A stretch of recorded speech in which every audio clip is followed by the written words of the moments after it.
Have you ever thought about getting into real estate investing, but the thought of having to have a ton of money or even just your lack of experience really was kind of overwhelming and really held you back from getting started to begin with? Well, what if I told you that you could actually get started in real estate investing today with no money down, no money out of your pocket, and you don't need a ton of experience to do so? In this video, I'm going to show you how to get started by doing just that, and it comes down to a simple term called wholesaling. And wholesaling really is the entry point into real estate investing with no money down. You don't have to have a ton of experience to get started. And I'm going to show you the exact framework that I used step by step to get my first deal. And make sure you stick with me to the end because I will share some insider tips that will help you avoid some rookie mistakes that I definitely made at the very beginning of my journey with real estate investing. And let me just start off by saying, if you are new to the channel, my name is Ashton Palmer. I have actually been a real estate agent here in New York City for the past 5 years. And over the past 5 years, I have gained a ton of knowledge. And what I realize is I'm way more passionate about the investing side than I am the sales side. So lately, I've really kind of transitioned my career to focus more on the investing side, and that includes wholesaling. And what's great about wholesaling is you don't have to be in the market that you want to wholesale in. You could do it virtually all over the United States. And that's one thing that we will talk about today. So now let's just go over the 9 steps to get started in wholesaling so that you can get your first deal.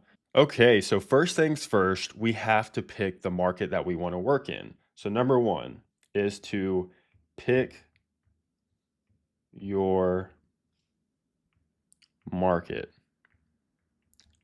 And again, you want to pick a market that for one, if you can, pick the market that you currently live in. Because if you live there, you will have a much better upper hand in knowing that market already.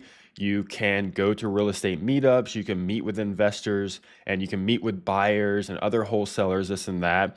And there's just a huge benefit to working in the market you currently live in.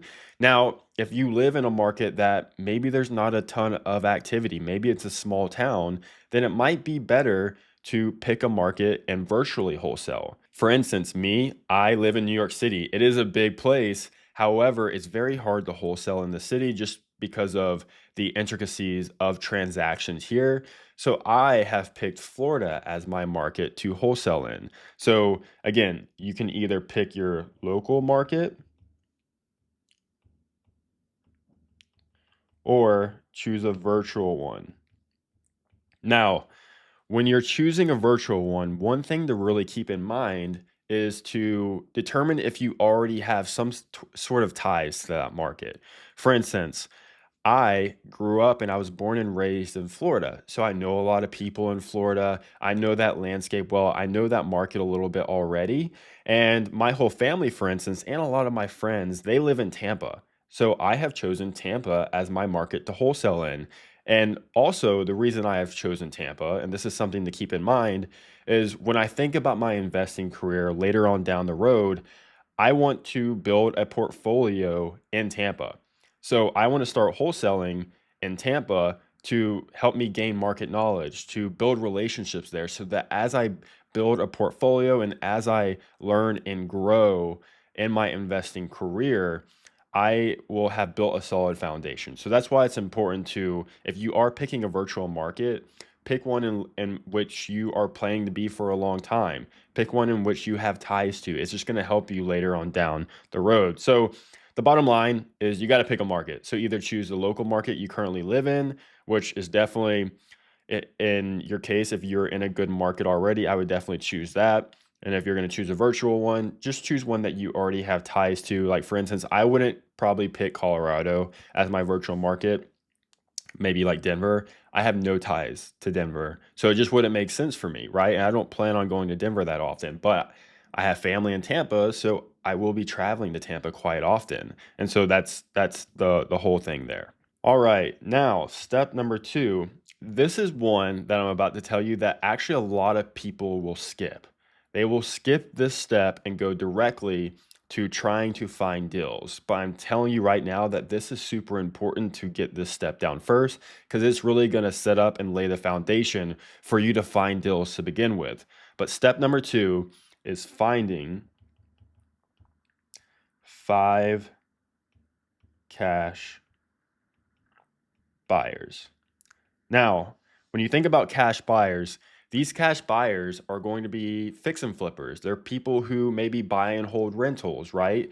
These are going to be people that you are going to be able to sell your deals for. Now, if you're new to wholesaling, I've spoken about it in a previous video around how to make money in real estate, which I will link above.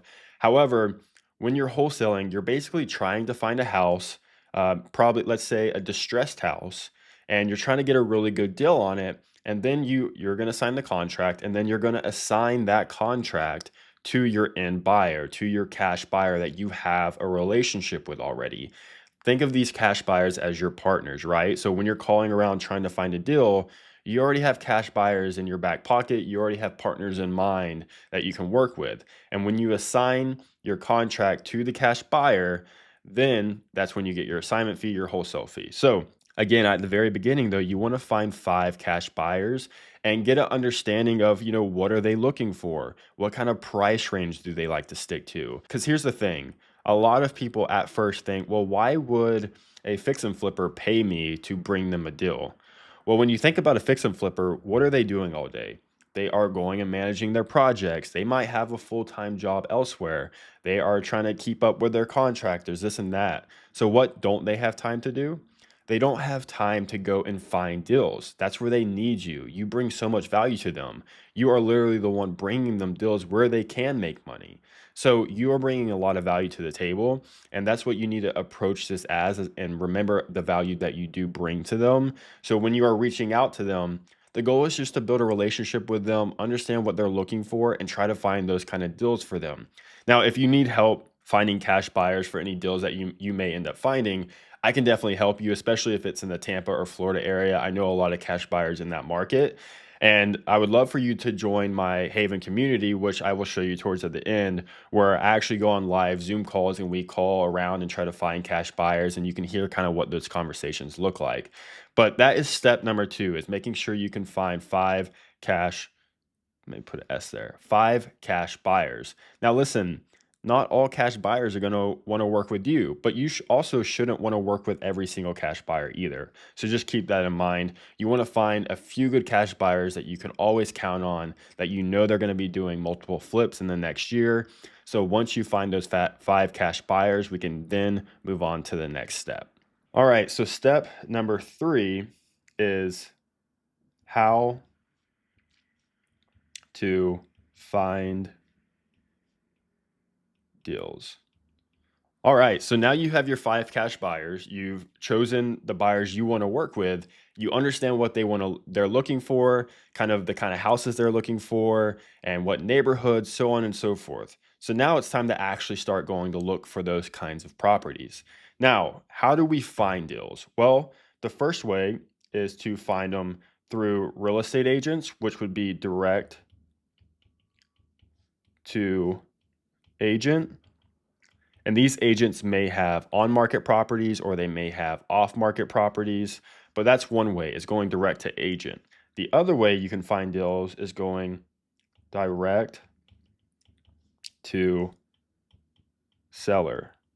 Now, when you're going direct to seller, it's going to be a little bit more difficult because sometimes you don't know if these sellers actually want to sell or not. These sellers are not actively on the market. However, with direct to agent, think about it. These agents have listings that are on the market. They're on the MLS. And where can you find those? Where have you looked at houses before? It's right in front of your face. It's going to be Zillow, Redfin, any of those kind of platforms. You can go on and literally look at houses and reach out to those agents if it's a distressed house and try to find a deal, try to make a deal happen there. So it's really easy to actually find deals and find leads. And me personally, I go direct to agent. I like building relationships with agents because they may bring you off market properties. But the greatest part about going direct to agent is, for one, it's a lot cheaper. For two, you may be able to do repeat deals with these agents. And for three, they are literally working with sellers who have already raised up their hands and said, hey, I'm looking to sell my house. Can you please come buy it? Right? Whereas direct to seller, this is going to be a lot tougher. You're going to have to spend money to skip trace and get contact information, this and that. And if you join my free community, I have a course in there. It's all free. You can go through it and I'll link everything down below, but it will walk you through literally how to call agents, what to talk with them about, the kind of questions you need to be asking them. I've laid out everything to really help you. And the reason I did all this for free to begin with is because I want to teach you how to find deals so that we can do deals together. It's always fun making money with other people. So that's step number three, is finding deals. And the way you do that is either by going direct to agent, which are finding homes that are on the market by just looking at Zillow or Redfin or any of those other kind of websites for free, or you can go direct to seller through many other platforms, but that's going to cost a little bit more money. All right, so let's go on to step number four. Step number four is just talking to real estate agents. Now, again, like we just mentioned in step three, this would be direct to agent. And if you are brand new to this, I highly recommend just speaking to real estate agents, going direct to agent. It's free, it's easy and okay to mess up speaking with them because it doesn't really matter. Whereas if you mess up speaking to an actual seller, you most likely paid to try to find that contact information or get a hold of that seller. And it's a lot costly when you mess those conversations up because you may not have another chance. So I highly recommend just talking to real estate agents. The greatest thing about working with agents versus going direct to seller is that agents, just like when the sellers are putting their houses on the market with agents, agents want to hear from you. They are excited to get your phone call and talk to you about a property that they have on the market because when their phone rings, it's literally like dollar signs going off. They're hoping that maybe that will be a deal for one of their listings. So they want to hear from you. But the biggest thing to keep in mind is you want to be professional, right? You don't want to come off for one sleazy or not know what you're talking about and just kind of be all over the place. And that's why I created this free course for you to go through that will kind of help you, talk to agents, understand like what they're going to be looking for, what kind of questions to ask. So talking to real estate agents is the next step. And one big thing to keep in mind when you are talking to real estate agents is sometimes that house that they have on the market, this house may not be the deal for you, right? But what is this real estate agent always doing? They are constantly prospecting other sellers trying to get listings. So, well, sorry for these drawings, but they're constantly prospecting, trying to get other listings, right? So this may not be a deal, but when you're speaking with that agent, you can simply ask them, hey, honestly, I'm not sure if this house is gonna work out just with the numbers the way they're coming out. However, do you have anything else coming off the market or coming up that's not on the market yet that I could potentially take a look at? Especially if it's distressed, would love to take a look at those, right? And there's a lot of times where might say, I don't have anything right this minute, but I actually spoke with a seller yesterday I'm meeting with in the next couple of days, and it's a distressed property. And a lot of times, this is your opportunity to get an off market deal. But that's what's awesome about speaking with real estate agents because maybe this deal may not work out, but they may have many other deals in the pipeline that they're trying to work on to bring to market that could potentially work. But those properties you are not going to find online because they're off market. So, literally, the agent is your gateway to find off market properties, and they're doing all the hard work and the prospecting for you, which is one of my favorite things about working directly with agents. Let's move on to step number five. Step number five is now we need to analyze the deal. So let's say you spoke with a real estate agent and you found a distressed property that could be a good potential opportunity for you to come in and make an offer on and get under contract. But before you do all of that, don't get too excited. We have to analyze the deal first and make sure the numbers come out to the way we need them to come out to. So the way we do that is first, we're speaking to the agent and we're getting some more understanding about it. We're understanding what the seller situation is, this and that. But one thing, and one of the most important things we need to find out from the real estate agent, and you're going to have to do some work on the back end as well on your own time. But one thing we want to find out is the ARV. The ARV stands for after repair value. So let's say a house is on the market for $200,000, right? Well, and it's the stress. So that means it needs a lot of work. Let's say the roof needs to be done. Maybe it needs to be completely gutted on the inside. Well, obviously, there needs to be a lot of work done. But the question that we might have to ask ourselves, and the question we have to ask ourselves, not might, this is the question we have to ask is okay, well, if I were to come in and completely fix it up, maybe tear out the insides, redo everything, redo the kitchen, the floors, the bathrooms, everything, and then I replace the roof and fix it all up, what could I sell it for on the market? Like, what could I sell it for after it's been renovated? And that is the ARV, the after repair value. So let's say we're speaking with a real estate agent. Remember, this house is on the market for $200,000. And let's say the real estate agent says, well, based on comps, if you put in X amount of work, this and that, you could sell the house for $350,000. Therefore, this is the ARV. Now, you have to take what the real estate agent says with a grain of salt and go do your own homework and run the comps yourself. And again, I know I keep repeating myself, but I'm trying to keep this video a little bit shorter. If you want to learn more about how to run comps and how to find comps for the property, then you can, again, go to my free community called Haven, and I will show you how to do that. It's all in there in that free course that I give you. And the course is like 4.5 hours. So there's tons of detail in there that I don't think you guys would enjoy watching on YouTube, to be honest. So, anyways, you need to find the ARV yourself as well and confirm that what the agent told you is correct. So you need to go look at houses. Like, let's say this one is a 2-2, right? A 2-bedroom, 2-bathroom.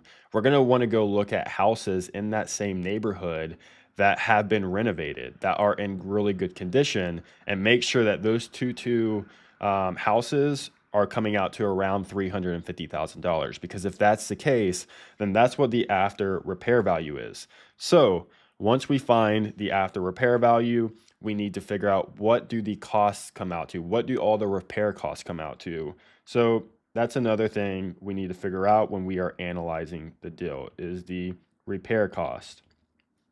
Now, when you are doing this at first, you might not have a good idea of what the repair cost might be, right? The one way that you can really learn this is by talking to your buyers and ask them, like, hey, what are you generally spending price per square footage wise on a renovation? Whether it's a light cosmetic work, full cosmetic, so on and so forth. You can get that from your buyers. But if you need a simple calculator to help you through it, again, it's in my free community that you can download and use to understand the repair cost. So what you'll do is you'll get the ARV, you'll understand the repair cost to get that house up to the full renovation that you need it to get to so that it can be worth $350,000. Then you're going to want to add in your wholesale fee. Now, the average wholesale fee is around $10,000. So you then want to subtract your wholesale fee from the repair cost. So basically, just to level it out, what you're going to have to do is, so you have the ARV, right? And then you have your repair cost. So you minus your repair cost from the ARV. Then you also need to subtract your wholesale fee. And then you're going to want to also subtract your profit that you're going to want to make off the back end. And generally, fix and flippers, they want to make around 10 to 15%. I would say 10 is like the bare minimum. So that you want to make around 15%. But anyways, I walked through all of this again in the free course, so you can go through that and learn it. But at the end of the day, step 5, you need to analyze the deal. And if you need help with that, please reach out, join the community, post in the comments and post on the feed, and we will help you if you have a deal that you need help with. All right, now let's go on to step number 6. All right, for step number 6, we will be submitting offers. Now that we have run through and we analyzed the deal and we got to our offer price, which again is the ARV minus the repair cost, minus the wholesale fee, minus profit that you want to make, will be the offer that you basically your maximum allowable offer. So sometimes you'll see that as MAO. So let's just say on this house, this example specifically, we want to submit an offer. Well, we're going to need to submit for, let's say, $150,000, and we can't go over that, right? So what we're going to need to do is call up the agent and say, hey, I ran the numbers, I ran the comps, I did everything myself, and it looks like, we're going to need to be at $150,000 to make this deal work. Now, where I see a lot of wholesalers mess up and make mistakes here is that they just shoot out a number and don't walk through their numbers with the agent, right? If you just shoot out a number and you don't explain how you got to that number, agents are just going to think you are lowballing them. And that's just not simply the case. You shouldn't be just lowballing. I'm hoping that you ran your numbers, and that's what I teach you is how to run your numbers and how to make legit offers. And so you can explain the numbers to the agents. But what you're going to want to do is talk them through like, okay, well, listen, this is the ARV that we agreed upon, right? And this is how much the repair costs are going to cost me in order for me to get to that ARV price when I sell it on the back end. And then also, obviously, you don't have to tell them about your wholesale fee, but and then say, obviously, I want to make a profit, and then I'm going to have holding costs and stuff like that while I am doing the renovation, right? So that's how I got to my $150,000 so that we can make a profit.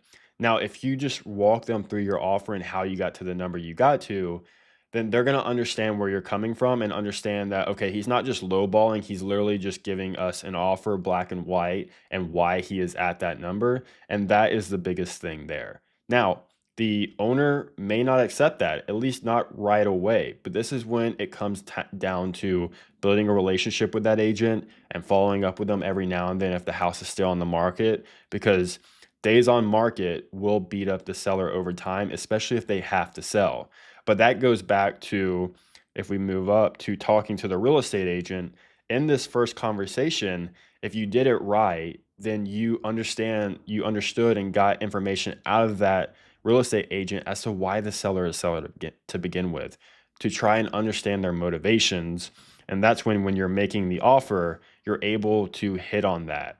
Now, a few things to keep in mind when you are making your offer is you generally want to say that you can either close in 14 days or less. This is why it's important to already have buyers lined up, because when you're submitting this offer, like let's say you get it under contract, you're going to want to already have a buyer that you can then assign this contract to.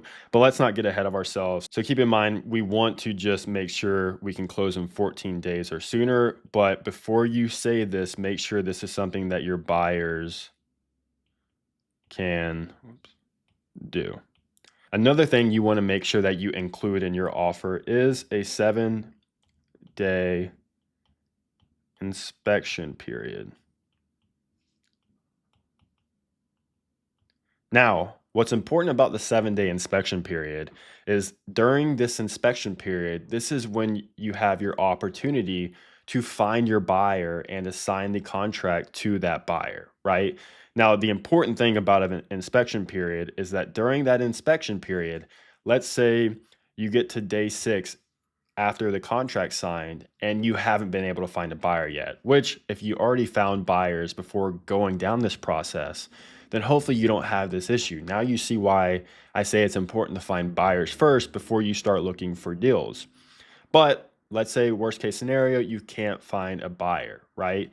Now, one thing to keep in mind when you are signing a contract, usually within 3 days of signing that contract, there is EMD money due. And this is an earnest money deposit.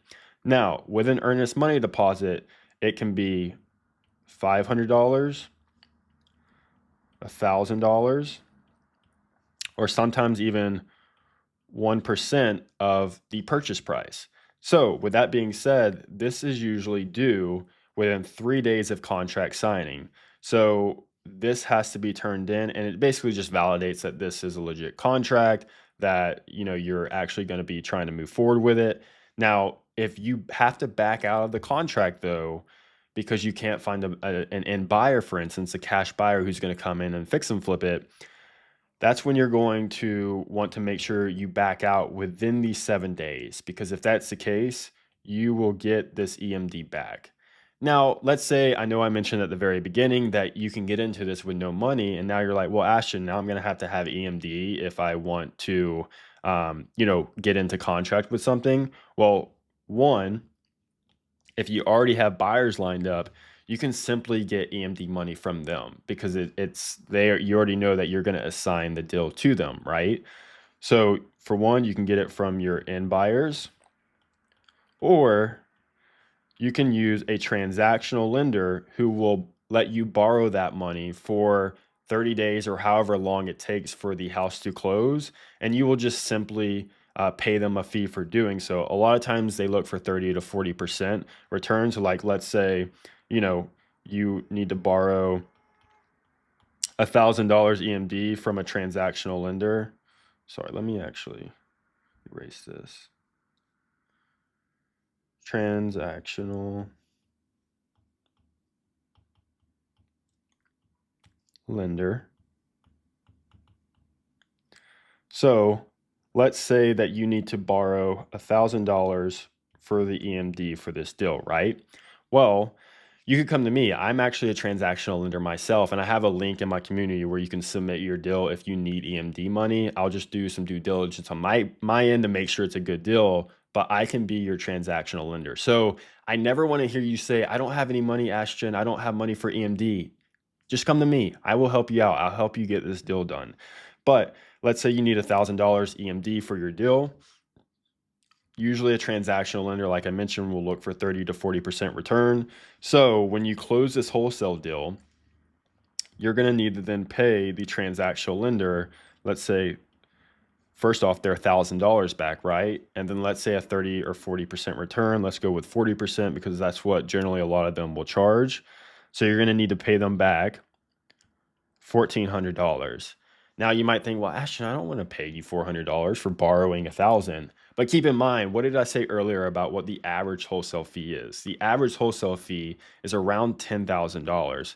So does it really matter to get rid of $400 out of that 10,000 if you're able to get the deal done? I mean, I think $9,600 is better than $0 because you didn't have EMD, but that's just my opinion. All right, now you have an idea of how all this works and how to make the offer and how it should be structured. But basically, you're going to submit the offer verbally to the agent first, and then you can go back if the seller were to accept your offer, then you can send it over to them in an email just to make it a little bit more official. So let's just say the seller ends up accepting your offer and you are now about to go into contract. So that is the next step.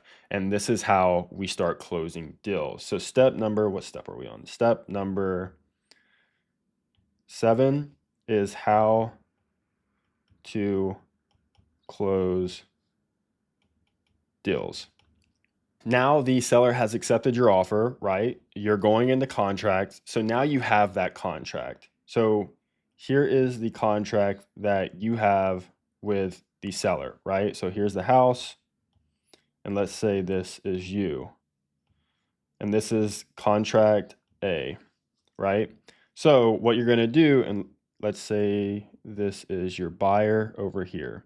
What you're going to do is take this contract and you're going to assign it to this buyer. And what you're going to do is you're going to use an assignment contract to do so.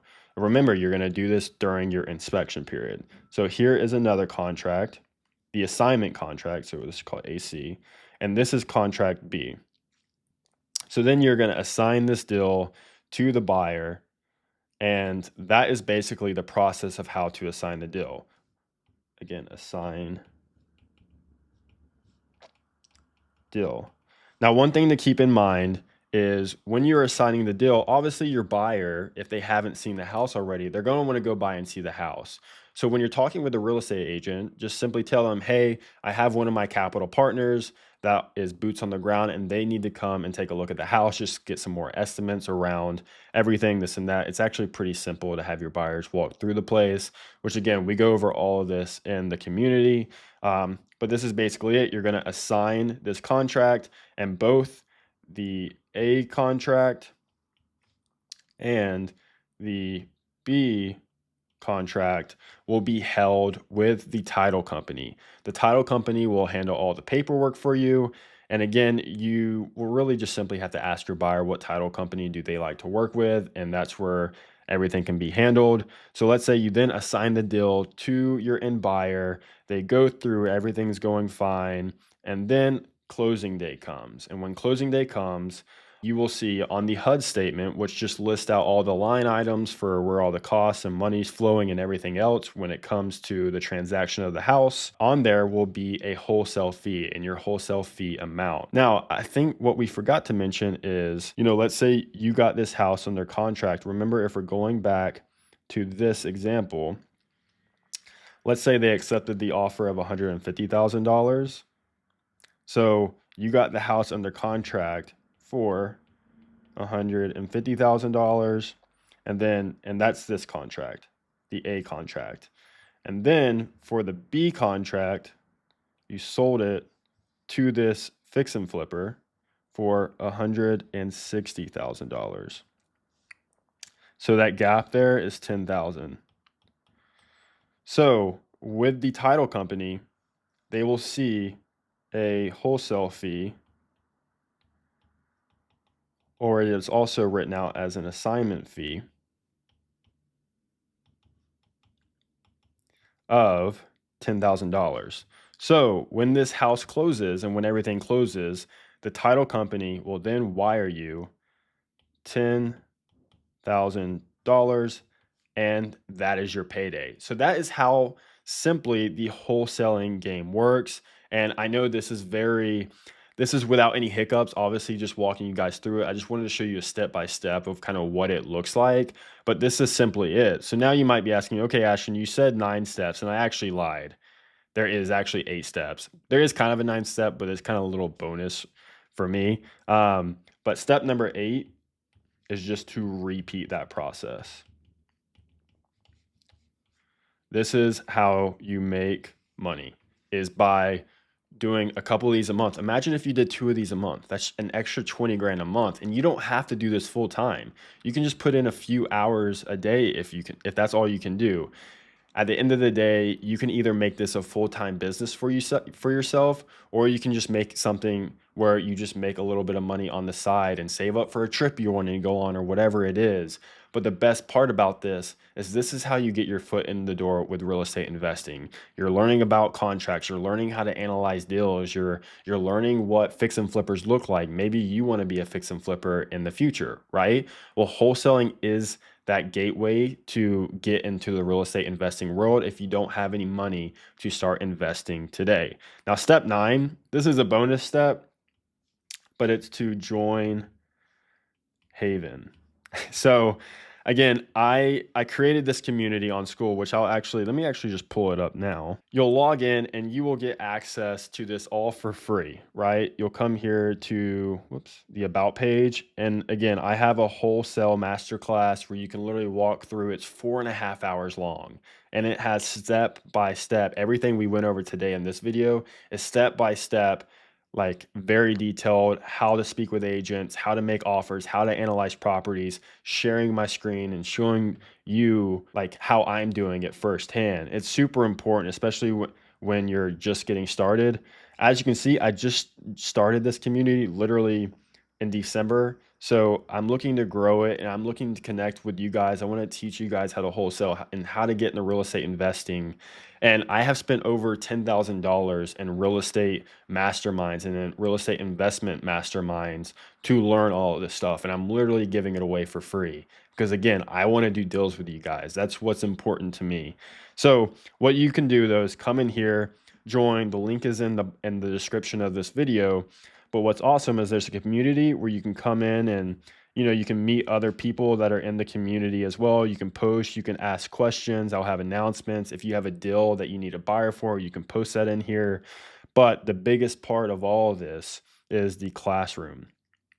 Now, in the classroom, there is a bunch of different things for you to help you out. There's the Start Here, where you can go and learn how to use School to begin with. Again, there's videos for everything.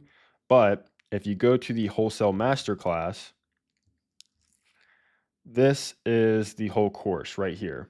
Again, it talks about core principles and beliefs.